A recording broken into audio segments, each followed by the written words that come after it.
U.S. visas have been stripped from 300 what he called lunatics for university activism. If you invite me into your home because you say, I want to come to your house for dinner, and I go to your house and I start putting mud on your couch and spray painting your kitchen, I bet you're going to kick me out. Well, we're going to do the same thing if you come into the United States as a visitor and create a ruckus for us. We don't want it. State police have arrested a New Haven man in connection with a road rage incident from Tuesday in Windsor. Details from WTIC's Morgan Cunningham. Troopers say the incident started when Check 1, 2. Amir Wali drove a Honda Pilot while Yeah, you got me? in the HOV lane Loud on and clear. 91 South, All right. exit 35 in Windsor. All For right, being called tell you to switch your shit over. during the incident, Wally allegedly sideswiped Yeah, the victim's phones, vehicle yeah. before Yeah, okay, all right. four shots into it through the passenger side window. The victim suffered a non-life-threatening gunshot wound to the left arm and was later transported to a local hospital. Fingers crossed, this should always go. This Police should left go troopers every time. practically down to Me and Joey was just talking about this earlier. at a commercial lot on Well, as long as I City got the Street in settings Hartford. right on the phone, Oh, we he should is be charged good. with- I put him on I'm not sub talking and about sub your name. end. I'm talking Oh, about okay. over here. Oh, okay. Because this board is fucking janky. $50,000. It Got just stopped working for no reason. At 80 days. Associated Press back in court asking a judge to reinstate the news So agent. Janine already emailed both of us and was like, what- fingers crossed about for today. Fingers crossed, guys. To put witnesses forward. They have declined to do so. In that case, the Associated Press wanted the White House to take back some of the statements they've made to the court because there's nobody to cross-examine today. It would be unfair for the White House to make their arguments but not face questioning. That's correspondent Scott McFarland. And it's the beginning of the 2025 MLB season. WBZ's Matt Phipps says that. While fans, both young and old, will have hopes of catching a foul ball. The birth of a new season harkens back to the days when keeping a foul ball could land you in jail. Used to be, now we're talking about 100 years ago here, if One commercial right after his ball, they were news. to pay. Okay. There were stories Then I'll drop the anthem. prosecuted for such Okay. crimes. Old I just loaded all that shit. consider baseball's Okay. private property. That policy, thankfully, did not last long. Welcome back, baseball. And the WTIC Weather Center forecast. Well, the rest of our Thursday, sunny to partly cloudy, breezy, the high 51. Will feel cool if you're in the shade when the breeze kicks up. Otherwise, partly cloudy tonight, chilly, the low dropping down to 35. Turning cloudy, but a bit milder for us Friday to round out the week with the high of 58. Now, Friday night, we'll get a couple of showers, followed by a steadier rain developing, the low down to 44. Saturday, occasional rain and drizzle, but mainly early in the day. Otherwise, a breezy and a mild day with the high of 55. Sunday, couple of morning showers, then occasional rain and drizzle in the afternoon. Cooler, a bit damp and raw feeling with the high down to 50. Monday, cloudy and milder to kick off the week, but we'll have periods of rain in the afternoon. The high jumping up to 67. Then Tuesday, sunny to partly cloudy, breezy and cooler. Still mild, though. The high of 56 for us as we head into the day on Tuesday. I'm meteorologist Jason Caterina in the WTIC Weather Center. Red Sox baseball is next. It's the season opener in Texas against the Rangers. I'm John Silva, WTIC 1080 News. Most of us like to be out in the sun. That's why sunscreen and other safety measures are key to protecting your skin from aging and cancer. The FDA recommends using a sunscreen with a sun protection factor SPF of 15 or higher. Also, look for broad spectrum on the label. That means both harmful ultraviolet A and B rays are blocked. Hear the commercial, right? Yep. Age the skin, UVB rays burn, and both cause cancer. But the perfect sunscreen doesn't count if you use it wrong. Don't need sunscreen on a cloudy day? Wrong. 80% of UV rays still get through the haze. Only use sunscreen at the beach? Nope. Anytime you're outside, UV rays attack the skin, so you need protection. And you have to reapply sunscreen every 2 hours. Remember, SPF plus broad spectrum equal healthy fun in the sun. www.fda.gov/sunscreen for more information. A message from the U.S. Food and Drug Administration.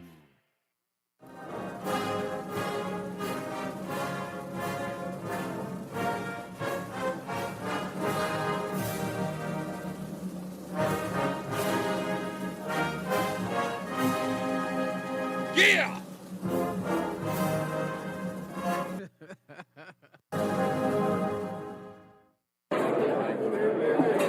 Hey, yo! Hey, shh. Calm down. The show is about to start. Reese on the radio. Turn it up. Turn it up low. turn it up loud. It's like a dream come true. Turn on your radio. Reese's on the radio. Yo, let's get it. Due to the nature of this program, discretion does not exist. It's Reese on the Radio, right now on WTIC News Talk 1080. All right, nobody freak out. I don't want anybody freaking out. Everybody calm down. It's just the online edition of the Reese on the Radio Rundown. That's all it is. That's all it is. So the volume's going to sound a little different. I got to work on that, but that's okay. Every time we do this, it's always a little bit weird. Scallywag's in the house. We got Rick K, Richard A, and, of course, John Beckman. If you're ever wondering, like, why I give his full name, it's because he's not afraid of having his full name. Some of you don't want your names out there listening to Reese on the Radio. John Beckman, fearless supporter of the show. Scallywag, original Scallywag, John Beckman. And I've got plenty of stuff to get into today. I've got a harrowing story about a child and DCF. I figured this out. I think I may have solved the DCF problem. And I don't know how I did it, but if not for the help of supporters of this show who called in, and I get so many phone calls. I got to talk about the Boy Scouts very soon. I'm talking to another supporter of the show about that. The Boy Scouts are in dire need of support. I'm going to talk to them very soon. There's a lot of stories that haven't been covered in Connecticut that I find very important that the mainstream news media isn't covering in Connecticut, and they should. They should be winning Pulitzers, but they have no interest. So that's why Reese on the Radio is here. I want to get into that story in a minute because you'll be amazed at how we figured out the DCF problem. We'll get into that soon, but I have got such an announcement today. I've got to make it. And this morning I was excited. I was so excited my wife didn't know what to do with me. She had a reaction that was sort of like, I don't know how to deal with this. I've never had this happen to me, so I don't know how you feel about it happening to you. But it has happened, folks. I prodded, I begged even, and now there's a sandwich named after yours truly. And the story gets better. There's not just a sandwich named after me. The good folks over at Between Rounds, our sponsor of this program and the network, and of course, our sponsor of our last but not least caller of the day, they did something I didn't even expect them to do. They are going to help out my favorite charity, the Friendly Hands Food Bank. Karen Thomas, who's been a guest on this show, good friend, the Friendly Hands Food Bank in Torrington. So listen to this. Check this out. They even got a commercial that's airing on the network. You'll hear it tomorrow because the Red Sox are on now. They may not air it today. It may be on later on after the game. But you'll hear it. It started running today. But here's the deal. As I mentioned yesterday, April 2nd is National Peanut Butter and Jelly Day. And so Between Rounds, knowing this, decided that if you go to any one of the Between Rounds locations, located in South Windsor, Vernon, Manchester, Toland, and East Windsor, any one of their locations, and order a peanut butter and jelly sandwich from April 2nd until the end of the month, they will donate $1 to the Friendly Hands Food Bank. It's the Reese on the Radio, Reese's Peanut Butter and Jelly Sandwich donation, and I couldn't be happier that they're doing it. I'm glad that Jerry is doing this. I'm glad that Karen is the recipient of this, and this is going to be fantastic, so I hope that you'll participate. I really want, and it's peanut butter and jelly sandwich. All you have to do is go in and get one. Imagine the good you'll be doing, of course, for Karen at Friendly Hands Food Bank, and, of course, supporting an organization that supports this show and this network. So I hope that you'll do it. I hope that you're a fan of peanut butter and jelly. And if you're not, and you know somebody who is, as a gift, buy them a peanut butter and jelly sandwich. You couldn't be a cooler friend by saying, you know what? I was thinking of you. You're a big fan of that Reese on the Radio guy. I got you a peanut butter and jelly sandwich. And that, not just my friendship helping you give you a sandwich, you're also helping out his favorite charity. Thank you, unapologetically, Eric. Yeah, I'm totally psyched for this. I hope if this is a success, maybe we could do this every year. Maybe. You're going to catch Road Air at 11 a.m. on Wednesday the 2nd.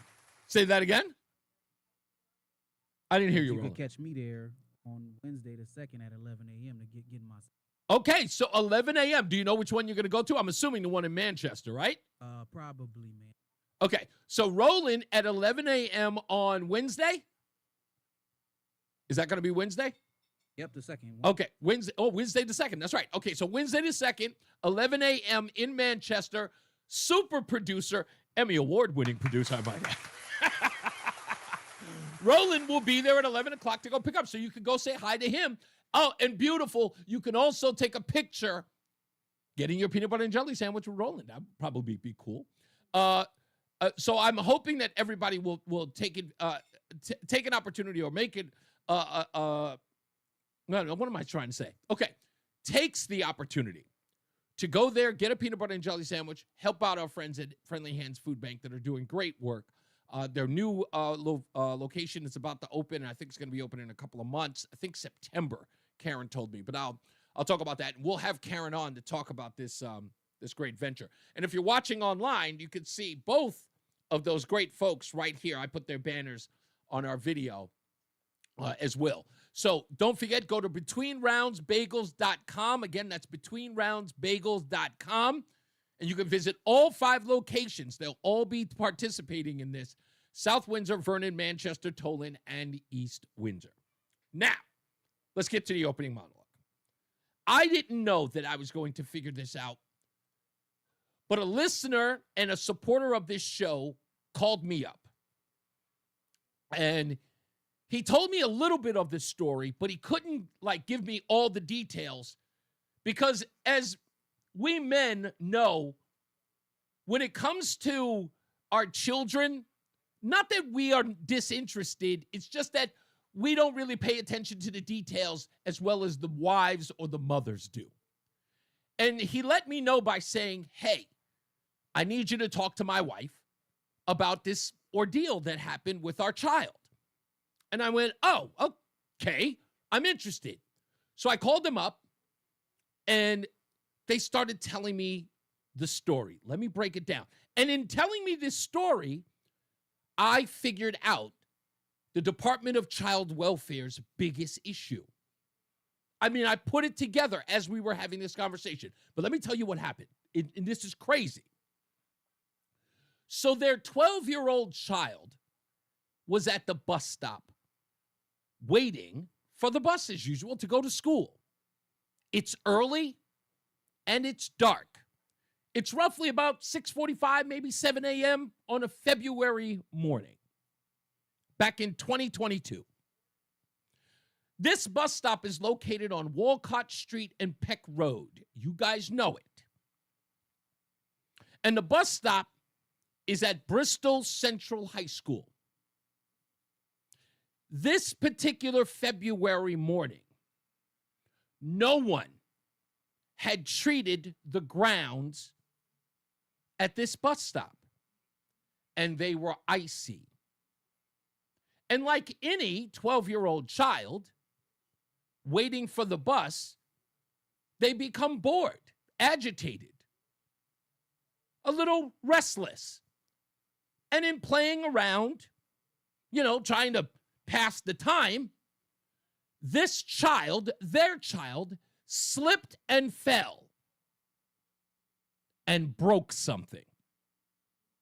I mean, broke something badly. It was a complete break. You would think there would be enough to drive a parent crazy. My child has been injured. But no, it gets worse.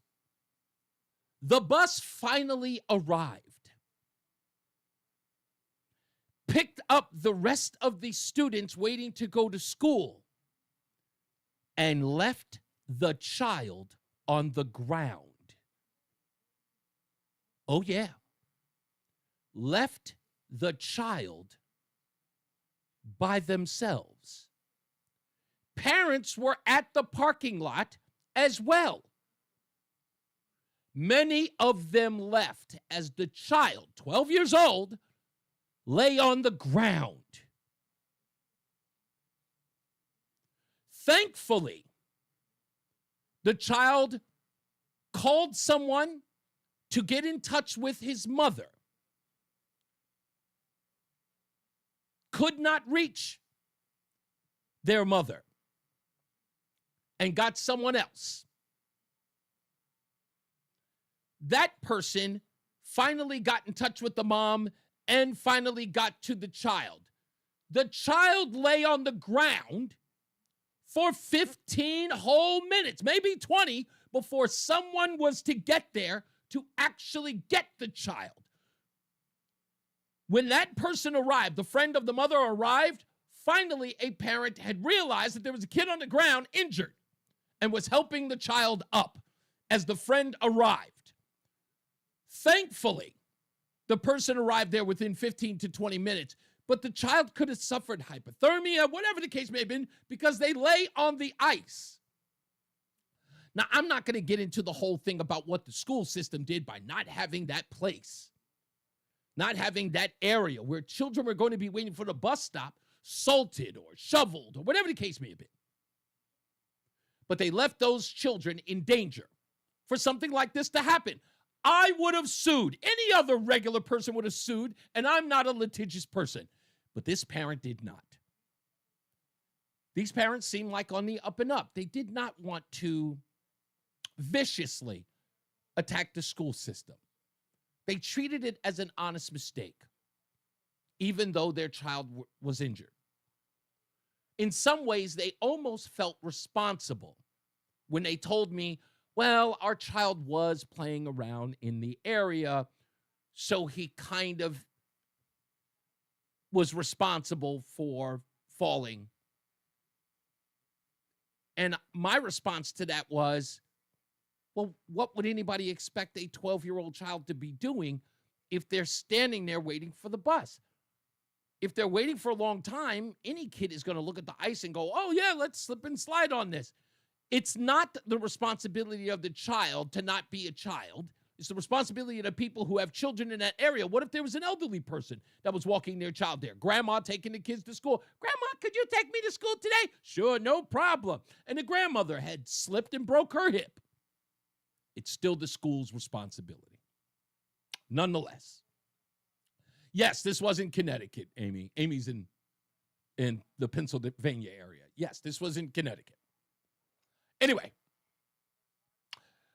so because there are rules and regulations with this, the child ended up in a cast, ended up with crutches, and could not ride the bus because there are stairs. Someone has to actually physically move the child up there. So because the child couldn't do that, they had to arrange special transportation for the child. They gave him a little bit of guff and back and forth, but the parents did manage to do that for their child, and they got the transportation.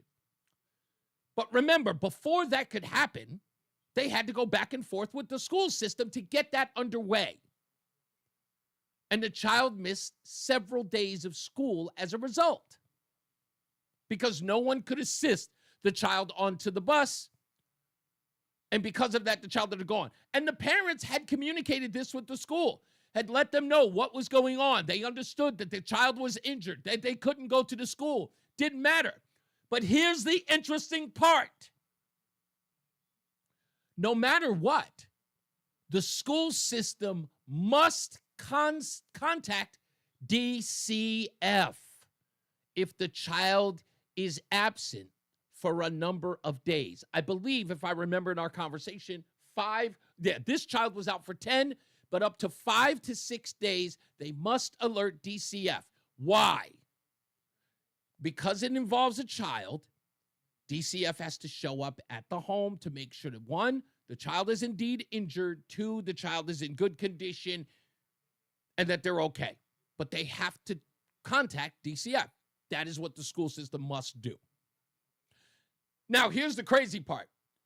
DCF didn't show up at these parents' home to check on the kid until a month later after they were contacted. Why? Because DCF was overloaded with cases.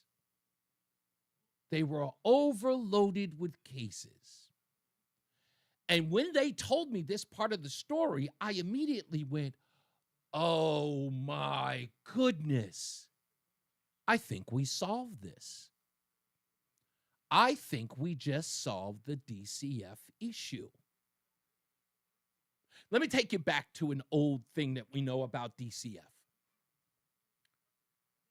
DCF must be contacted if ever a child is out of school.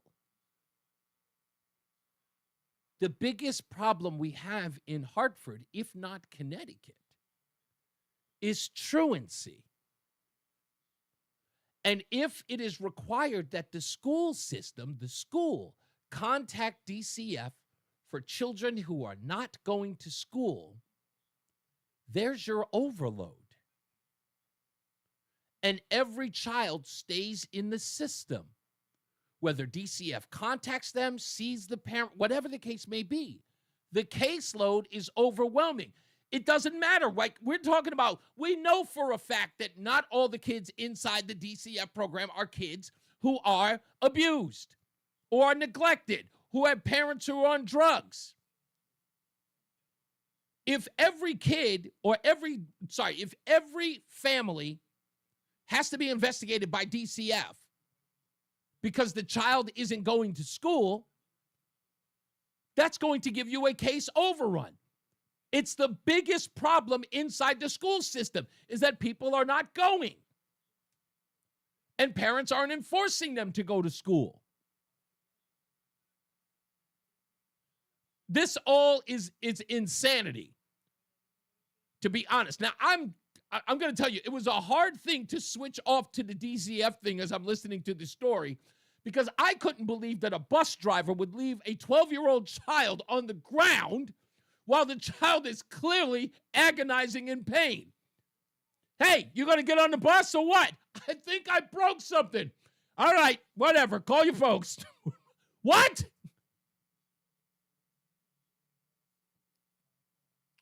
Unapologetically, Eric says the kid couldn't do the work at home like when I would be home with the flu. No, they can. That's not the issue. Eric, the issue is that even if, and the mother here did communicate, she's very meticulous with with her children and the school system. They have another child that they had another ordeal with. That's insanity. I'm not even going to get into that because that's there's some legal action that should be happening in that one. But in this particular case, there was no miscommunication between the school and the parent. The mom was meticulous in informing the school of what was going on with the child, so there wouldn't be any truancy on the behalf of the child. They understand school is important to this family, and their child going to the school is important to them. So at the time that he was out, they were communicating with the school that they are working on getting him the transportation that he needs as, in this case, a handicapped child. So, no, I didn't think you were, Eric. I didn't think you were throwing shade. I think you were trying to figure out what was going on. So you have all of this going on. And this is why I come to the conclusion. When we were talking to, I forgot the state senator's name now, forgive me. When they were trying to figure out what the overrun is, like why are they overwhelmed? If this is true that the school system has to contact the school system has to contact DCF to investigate the child being absent, there have got to be thousands of cases in the Hartford School District. How could it not be? How could it not be? I don't know who's Henry Martin. I'm not familiar with that one. They're going crazy in the chat room. I'm trying to keep up with everybody in the chat room. So again, the bottom line is DCF needs to let everyone know if the cases they're covering are truancy issues. Because in my view, it cannot be, oh, no, that's not the center. It cannot be an overwhelming caseload of drug addicts, an overwhelming caseload of child abuse in the physical way. It cannot be an overrun of child neglect. Well, you can count that as a truancy too, because if your kid's out of school and the mother or father does not know, not checking the homework, not checking the report card, that's another issue.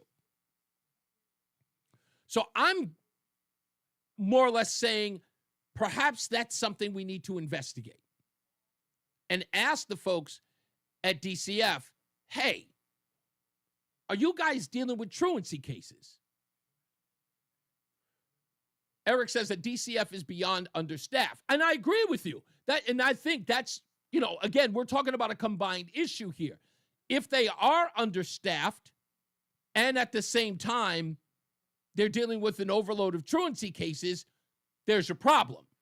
Now, I'm not saying, I don't know if I would suggest them being taken off those cases, but I don't know if I would prioritize them. It sounds mean, but I think you understand what I'm talking about.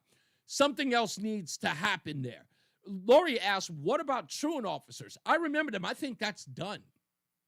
I don't even think that's the case anymore. It used to be a division of police, but they don't have it anymore. And trust me when I tell you, I've been picked up by a few in Manhattan. And my school was in Queens. I got picked up by plenty. It's also interesting that, there's this conversation about overtime in Connecticut right now. That's a huge issue. And I'm looking at the amount of money that's being paid in overtime. The amount of money is $200,000, $300,000. And part of that reason is understaffing, and that's in the corrections facility. So we'll get to that. I've got plenty of news and plenty of views. Don't forget, even though we're on the Odyssey app and online at WTIC.com, you can still call up 860-522-WTIC, 860-522-9842, and we're commercial free. It's Reese on the Radio on NewsTalk 1080 WTIC. And now a WTIC news update. 3:30. Good afternoon. I'm John Silva, WTIC 1080 News. We've got sunny skies. That one's drifting in, but overall a nice afternoon. Forecast details coming up. A New London police officer already on administrative leave for domestic violence against his girlfriend has been arrested a fourth time. Police Chief Brian Wright says Officer Julio Gil Martinez was arrested by another law enforcement agency on Wednesday. He was first arrested and suspended last fall. Bethel man has been charged with manslaughter in connection with a fatal crash last year in Willington. 23-year-old Luis Marcantonio is facing charges. State police say he was traveling over 80 miles an hour in a 45-mile-an-hour zone last April along Route 32. A passenger in that vehicle was not wearing a seatbelt, was ejected from the vehicle and killed. Wallingford police have arrested 3 juvenile suspects after racial slurs and graffiti were found scrawled on a building in town this week. The find made on the building on South Main Street, and the 3 facing various charges, including criminal mischief. Waterbury stepmom Kimberly Sullivan appeared in court briefly yesterday. She'll be back tomorrow. Prosecutors want to change her release conditions to include house arrest or a GPS monitor. Attorney General Pam Bondi says the alleged leader of the MS-13 street gang on the East Coast has been arrested in Virginia. 24-year-old man from El Salvador, described as one of MS-13's top leaders in the U.S. And top Republican and Democrats on the Senate Armed Services Committee, they're now requesting an investigation into how Trump national security officials use the Signal app to discuss military strikes on Yemen. WTIC News Time, 3:32. Here's the forecast. Meteorologist Jason Caterina. For the rest of our Thursday, sunny to partly cloudy and breezy. The high of 51 will feel cool if you're in the shade when the breeze kicks up. Partly cloudy, chilly tonight. The low dipping down to 35. Not turning cloudy, but a bit milder on Friday with the high of 58. Friday night, a couple of showers, then a steadier rain developing. That'll lead into Saturday with occasional rain and drizzle, but mainly early in the day. Otherwise, the high of 55. I'm meteorologist Jason Caterina in the WTIC Weather Center. I'm John Silva, WTIC 1080 News. Do you know a veteran in need? After leaving the military, many veterans struggle to find their way home. Because to a veteran, it isn't just a place, it's an idea, a feeling. You got it. Nation's Finest understands the challenges veterans face. Through the VA's Supportive Services for Veteran Families program, we help veterans and their families struggling with rent, employment, and other housing-related costs. Today, Nation's Finest operates more than 30 locations in California, Arizona, and Nevada. For more than 50 years, we've helped thousands of veterans in these communities build happy, healthy, and purposeful lives. And our team is committed to supporting those who've served and their families for another 50. To get help, visit nationsfinest.org or call 833-468-9676. That's 1-833-468-9676. Reese on the radio, making sense of the news. Yeah, even when it makes no sense at all. Now on WTIC News Talk 1080. It's peanut butter jelly time, peanut butter jelly time, peanut butter jelly, peanut butter jelly, peanut butter jelly with a baseball bat, peanut butter jelly, peanut butter jelly, peanut butter jelly with a baseball bat. That's right. Get yourself a peanut butter and jelly sandwich. The Reese on the Radio, Reese's peanut butter and jelly sandwich, starting on April 2nd. That is a week from yesterday.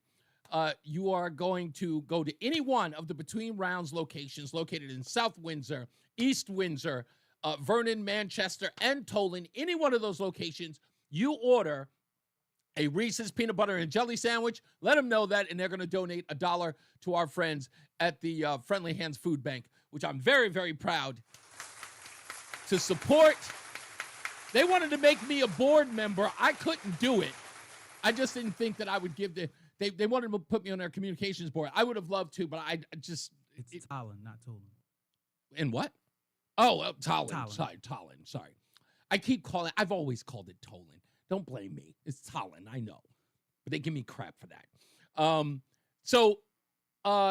Anyway, Friendly Hands Food Bank. They wanted me to be on the board. I couldn't do it as much as I wanted to. And it was very kind of them to offer. I would have loved to have done it if I had the time, and at the time I was, working on other stuff. I was just too busy, and I knew I would not do it justice the way I wanted to. They're doing a great job over there, Friendly Hands Food Bank. So I'm glad that the two of these people, Jerry at Between Rounds and Karen over at Friendly Hands Food Bank, have gotten together. And look at it, Karen. Karen said, "We are so excited." I'm excited for you, my dear. I love Karen. Karen's one of my favorite people in the world because, she's got a, how do I put this? She's, what was, I don't want to say it because I don't want to I almost feel like I'm teetering on. Let's just put it to you this way. Karen doesn't take any guff. She is like, she's like Tony, app, so it don't matter. Tony Soprano's wife. She's and her husband is a Tony Soprano type. He smokes the cigars. They just I love them to death. They're the nicest people in the world. But they just look like they look like they know what they're doing. That's all I can say. I love it. And her style and her pizzazz and her energy is always so upbeat. And that's right. She says my nickname is Carmela. I know. I didn't want to say it. And she just gives off that persona. It's like when you meet her, she's always so engaging. I wouldn't be surprised if she wouldn't make you spaghetti like immediately when you get there. No, look at you. You're skinny. But come here. Have something to eat. So it's natural that she would be a the director of Friendly Hand Food Bank, feeding people all over the state of Connecticut and beyond, I might add. So I'm glad to have the both of them there. So please, April 2nd, starting April 2nd for the rest of the month. It's peanut butter jelly time, peanut butter jelly time, peanut butter jelly with a baseball bat, peanut butter jelly with a baseball bat. With a baseball bat. Okay. Let's go to the phones. Will is in Waterbury, 860-522-WTIC. How you doing, Will? Good, Reese. How you doing? Hey, I just want to give you a little heads up. Okay. I know you're on Odyssey today because of the Red Sox game. Yeah. But I'm listening to TIC, and let your engineers know the TIC broadcast is coming in simultaneously over the radio with the Red Sox broadcast. Is it really? I heard their commercials and them talking while your news was playing. Yeah. Oh, okay. I don't know. That shit's above my. That's above my pay grade. So it's above mine too. It's above mine too. I will ask them. All right, brother, listen. I love listening to you. Thank you, man. Will, thank you so much. I appreciate it. I always say to myself, especially the good folks at Weston and who listen to the show but never ever call in. I just want to tell you that I know you don't. People always tell me, it's like, Reese, I don't call in. I was like, but I know you don't, but I appreciate you. You always wonder who's listening and who's out there. And you want them to call just so you can know that they're there, but I know you're there. I know you're there. You always let me know, and I appreciate that. Today, don't forget, we've got Negro Nonsense. It's Thursday, so it's always Negro Nonsense. I got to tell you, and I hate doing this, and I like the guy. I really do. I have no beef with him, and if anybody suggests that I do, I'll be the first to tell you I don't. But could somebody tell Jesse Waters to stop stealing my material? I kid you not, this happened. In all of this stuff with the Signal, scandal, as it were, with all of this going on, I couldn't believe it yesterday as I'm watching the 5. And Jesse Waters says, and I quote, "This is like the star quarterback throwing a pick 6 during the game and everybody cheering it."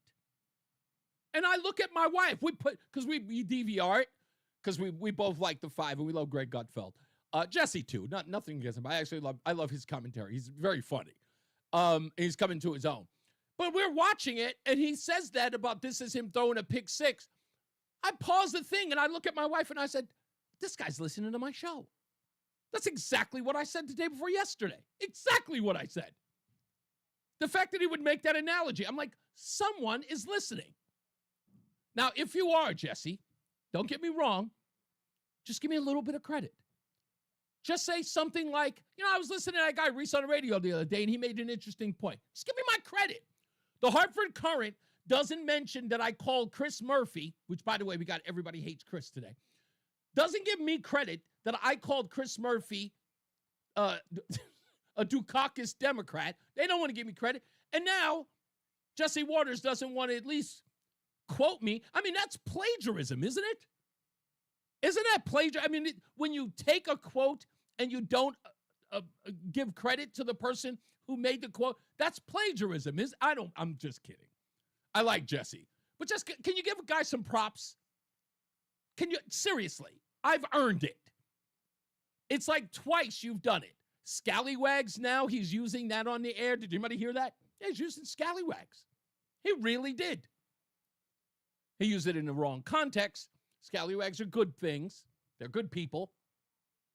They're not to be used, in a negative way. But yeah, just using that term was like, what the hell? Speaking of which, let me play this for you. Chris Murphy, we'll talk about him in a little bit. I want to save Everybody Hates Chris. But I want to play this. This was Will Kane talking to Jason Crow. I guess his brother's name is Jim. And Jason Crow, representative of Colorado, is making a big deal about this signal issue. And big up to Will Cain. I don't really watch his show, but I really, really am going to start DVRing it. Because what he did to Jason Crow on his show yesterday was a step behind brilliant. Listen to this. Again, Jason Crow, like many others, are calling for the head of Pete Hegseth. And they're claiming that to Pete Hegseth's best friend, Will Cain. Another thing, by the way, let me say this before I play it. If you're noticing and have been suspicious about the fact that Democrats are showing up on Fox News to talk about this, when you know under any other time they were never showing up. They only showed up on MSNBC, CNN, and all of the major networks. They never showed up at Fox News. Now, miraculously, Democrats are showing up on Fox News. There's only one reason why. They have come to believe this is winning for them. They believe this signal scandal is winning, so they think, with a lot of wind at their back, that they can go on Fox News and debate this. You're going to see immediately that's going to come to a stop because of this interview with Will Cain against Representative Jason Crow of Colorado. Listen. Congressman, in fact, I do have some of your words right here. So this is what you told CPR News, which is a Colorado news agency. Back in 2023, you said, I do think the withdrawal from Afghanistan was messy. It was chaotic. There were a lot of mistakes that were made, and I haven't pulled punches on that. And then you go on to say in that same interview, but there are lessons learned, and I take a holistic look and not look at it through a small frame. So you admit that it was a mistake. You know that it was connected. I agree, by the way, it is apples and oranges because in this situation, 13 Marines actually died. So I agree, they're not apples to apples comparisons. But on this particular mistake, you didn't demand anyone's resignation. And so I don't find it principled that now you do when nothing happened other than a successful military operation was executed. Now, he's killing it here, Will Cain. Killing it here. It is undeniable. Everything Will Cain said is a fact. Democrats made excuses for the Biden administration's withdrawal from Afghanistan. They went so far as to say that it was Donald Trump's fault for their execution, or lack thereof, out of Afghanistan. 13 soldiers died. And nobody called for the head of anyone. Mark Milley, Lloyd Austin, nobody. Not even a freaking underling. Nobody. He's got him dead to rights. And the last thing that he said, Will Cain, at the end of that diatribe, was that you are talking about a successful mission versus a mission that caused 13 people, service members, to die. You didn't call for the firing of anyone when 13 people died, but you're calling for the firing of a successful mission where no one but the enemy died. He used the word success. Now I want you to listen to Representative of Colorado, Jason Crow, and listen very closely to the ending. It seems to me, Congressman, that what you're doing is playing politics, not principles. Did you hear that? Did you hear it? Hold on. Congressman, in fact, I do have some of your words right here. So, Congressman, what you're doing is playing politics, not principles. Did you hear it? Jason Crow said it was not a successful military operation in Yemen, which sounded incredibly odd to me because no one has said that. No one has gaslighted a soul into thinking that the mission wasn't a success. No one. Even Joe Kernan of CNBC, talking to Senator Mark Warner of Virginia. Listen to this exchange, which again goes right back to my point about you're not going to see Democrats going on conservative outlets anymore. Because Joe Kernan, again, he's on CNBC, very leftist network. He goes on there and he starts talking to Mark Warner, and he begins off right off the bat. Dude, are you really talking smack? Did you forget about Afghanistan? And what does Mark Warner do while he's talking about Afghanistan and 13 dead service members? Warner starts chuckling.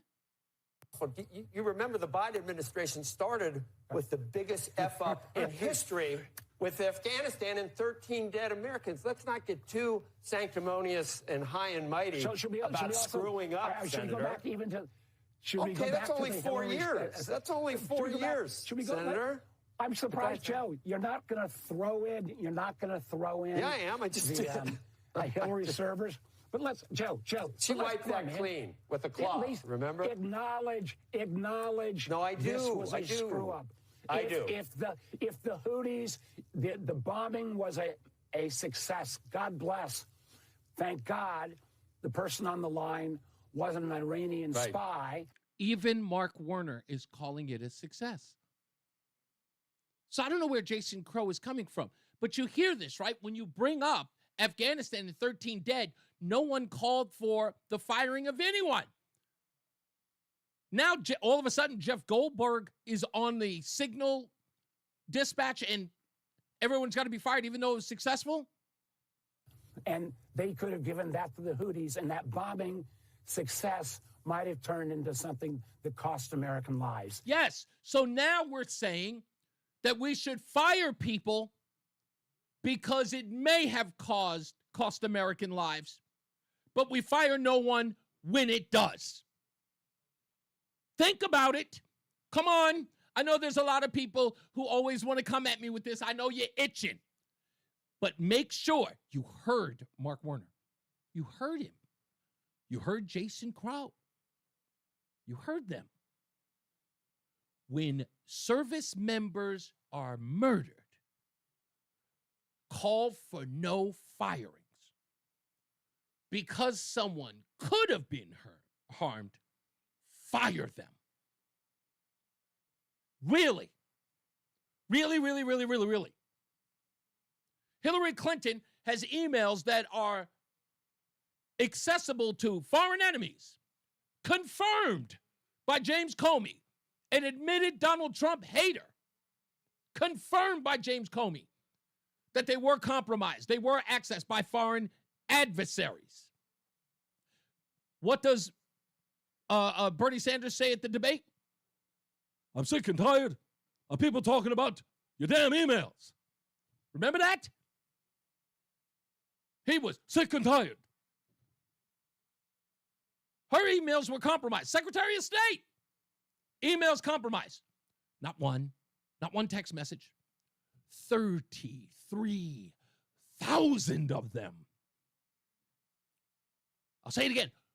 33,000.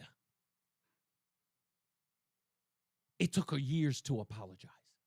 Years to say that it may have been a mistake. Yeah, thank you, Lori. Brian Terry. Fast and Furious. Somebody screwed up. Someone screwed up in sending guns to Mexico without any trackers on them. And one of those guns is used to kill the Border Patrol agent, Brian Terry. There was an investigation into Fast and Furious. They subpoenaed Eric Holder, the Attorney General. The President of the United States screamed executive privilege on documents pertaining to that investigation. Where were the screams of firing? Somebody died. Nobody got fired. And of course, Benghazi.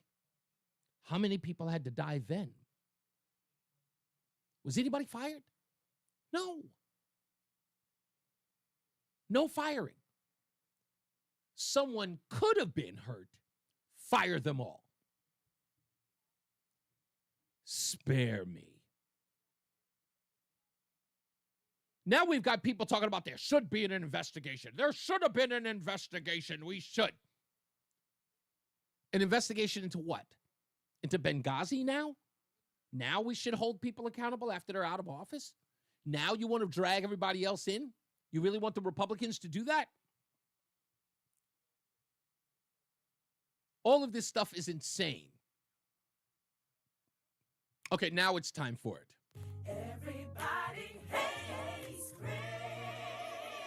I was glad to hear one of my Republican colleagues in the Senate, the chairman of the Armed Services Committee, say there's got to be an independent investigation. That's good, but this is criminal behavior, right? They likely violated multiple laws, the Espionage Act, the Presidential Records Act, and so there has to be criminal investigations as well here.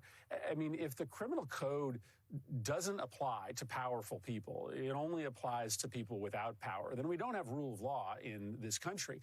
And so you're seeing the unfolding scandals of this administration start to overlap, right? When the Department of Justice has been turned into, as it has been, just a political arm of the White House, this is what happens.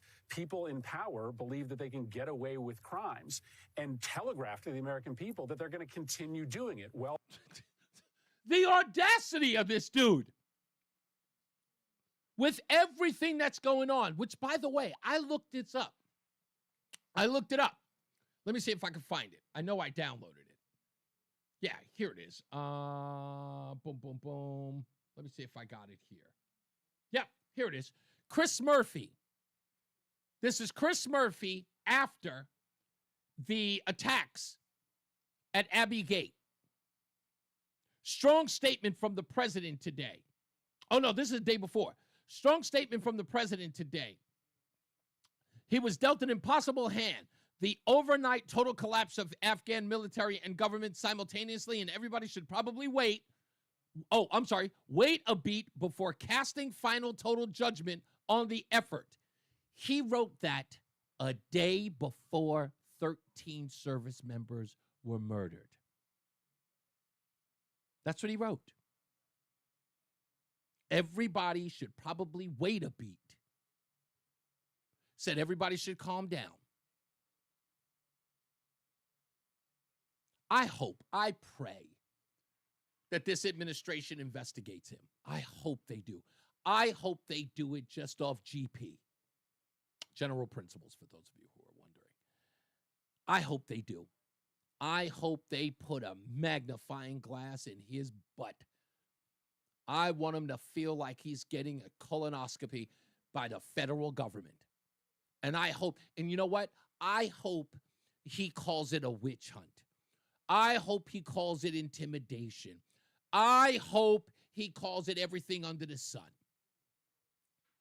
I want to see him angle it into a presidential run. That's what I want. I want them finding out all the dirt they can. Everything. I want to find out if he's ever stolen a grape from a supermarket. Criminal justice is a one-way street when Democrats are involved. Donald says, Reese, that's the problem with both political parties. They're always trying to score points against each other instead of working together to make the country better for all. Americans and its legal Americans and its legal immigrants. Okay, Donald, I want to take into consideration what you're saying since I have a little bit of time here. Let me dissect what he wrote. That's the problem with both political parties. They're always trying to score points against each other. Okay. Donald, unfortunately, it's a Chiefs game in politics and has been for a good 40 years. Now, what do I mean by that? If you've ever heard the scandal before, you'll know once I tell you.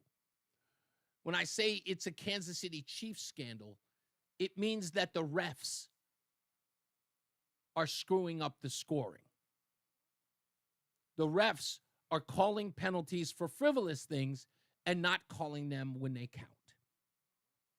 And what I mean by that, the refs in this case are the American news media.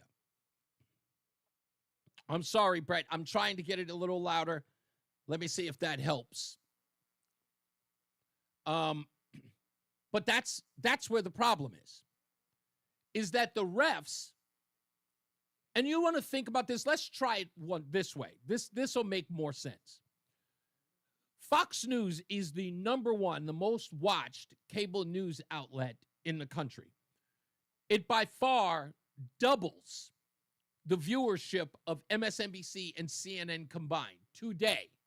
It wasn't always the case, but for a lot of years it was. At least for the last 10 to 15 years, that's been the case. But it wasn't always that case.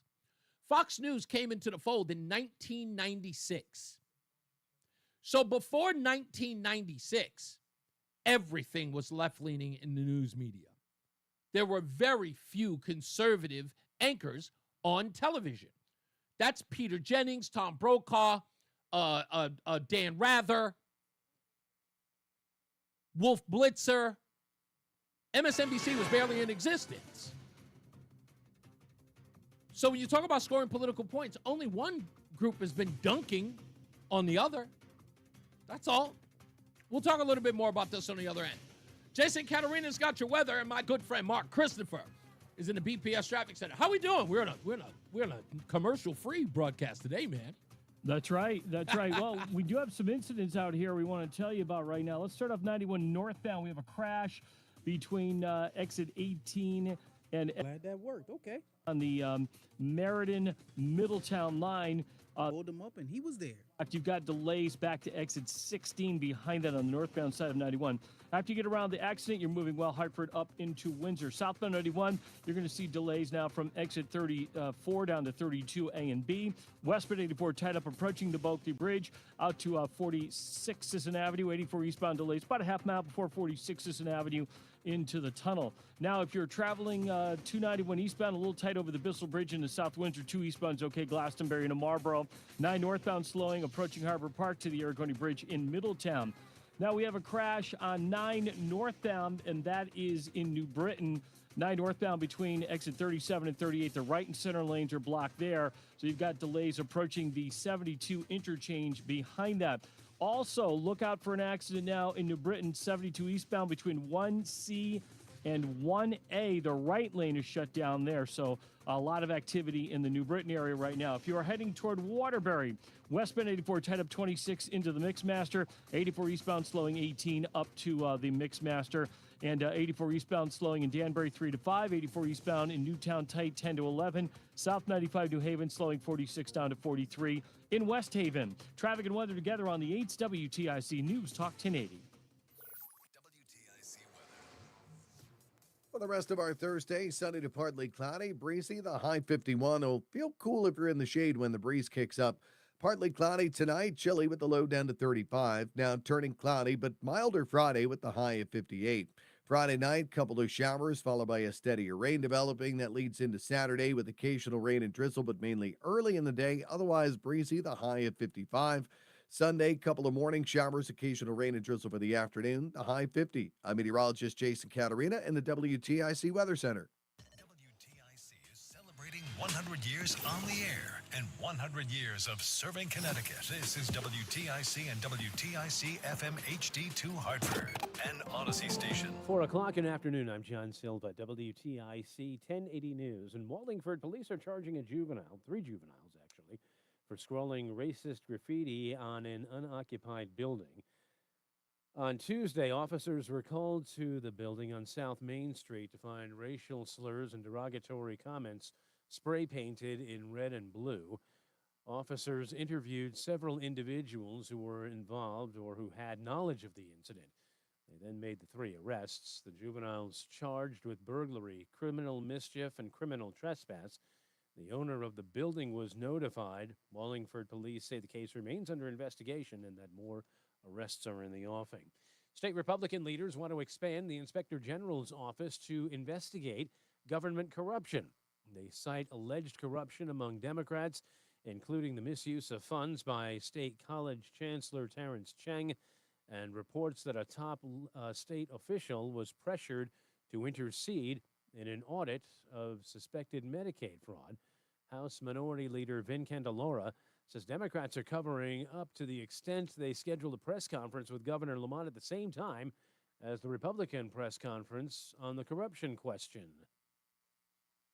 A robust two-party system in the state of Connecticut right now. We have a Democrat Party that is ruling every branch of government, and they are doing everything in their power to cover things up, to the point where the governor calls a press conference to try to distract the press away to hear the minority voice in this building. State Democrats say the bipartisan state auditor's office is already investigating corruption.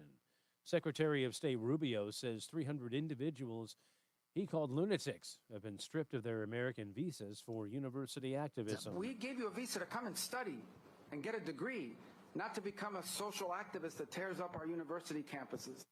President Trump has spoken to new Canada Prime Minister Mark Carney. Carney calls Trump's tariffs an attack, and Mexico now wants preferential treatment from Trump. Speaking on a video from Washington, D.C., Mexico's economy minister said autos made in Mexico with a high percentage of U.S. parts will get a discount on President Trump's tariffs. Unlike Canada and China, Mexico hasn't yet announced retaliatory tariffs on U.S. goods and has had teams in Washington trying to cut a better deal. CBS's Adrienne Bard in Mexico City. Mexico is home to many foreign-owned car plants.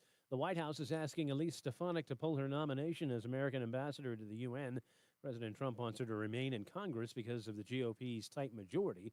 Delaware Democratic Senator Chris Coons. I think at the end of the day, it just reflects that the agenda that Republicans are trying to move through the House at the behest of Elon Musk and Donald Trump does not have the votes right now. So they're doing everything they can to hang on to one more. Recession worries are on the rise, but the latest economic signals remain positive.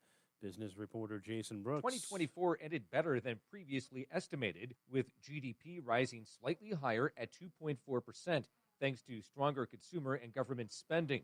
Federal job cuts aren't yet showing up with any significance in unemployment data, with initial jobless claims declining by 1,000 to 224,000. The National Association of Realtors reports that pending home sales in February unexpectedly increased by 2%, after a substantial decline in January. And the market's finishing on a down note today. The Dow off 155 points, NASDAQ down 94, and the S&P is down 18 points. For these stories and more, keep it here on WTIC. I'm John Silva, WTIC 1080 News. Do you know a veteran in need? After leaving the military, many veterans struggle to find their home. Because to a veteran, home isn't just a place, it's an idea, a feeling. Nation's Finest understands the challenges veterans face. Through the VA's Supportive Services for Veteran Families program, we help veterans and their families struggling with rent, employment. By the way, they're saying that the news broadcast is going Today, over the Nation's Finest baseball operates game. more than 30 locations in California, Arizona, and Nevada. For more than 50 years, we've helped veterans in these communities build happy, healthy, and purposeful lives. And our team is committed to supporting those who've served and their families for another 50. To get help, visit nationsfinest.org or call 1-833-468-9676. That's 1-833-468-9676. The self-proclaimed love child of Rush Limbaugh. They're running a strange program, y'all. Reese on the radio on News Talk 1080 WTIC. There was another piece that I wanted to play, and I'll get to the phone shortly. This one was, as I told you, the embarrassment that is this Jeffrey Goldberg thing, and people who are hanging. You know, the part that really drives me nuts. I don't mind so much as that if you're interested in news and all that stuff, but if you're a novice, just be a novice.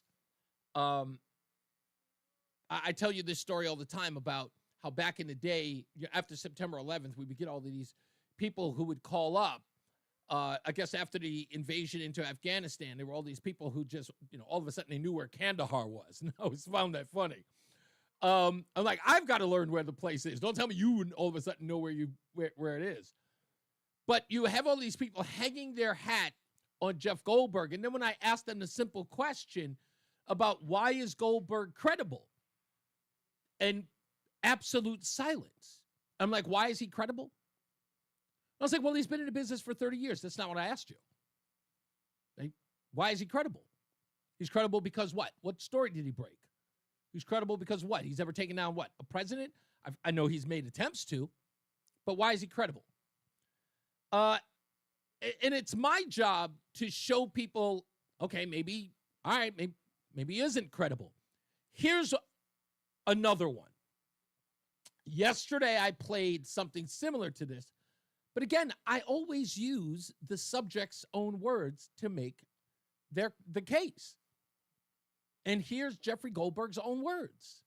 I didn't publish this, and I continue not to publish it because it felt like it was too confidential, too technical, and I worry, honestly, that sharing that kind of information in public could endanger American military personnel. At a certain point, you have to let the citizens of America just look and understand what's going on. That was in less than 24 hours, folks. Less than 24 hours. So concerned about classified information. Woke up the next morning and said, I think I owe it to the American people. When we come back, I'll explain what happened to Jeffrey Goldberg, and it's real simple to figure out. It's really easy to figure out. Let's get another check of the weather and traffic. Jason Caterina, of course, is your weather, and Mark Christopher's in the BPS Traffic Center. Hey, Mark. All right, Reese, thank you very much. Good afternoon to you, and good afternoon, everyone. If you are heading on the northbound side of I-91, look out for a crash between exit 18 and 20 on the Meriden Middletown line. The right and the center lane.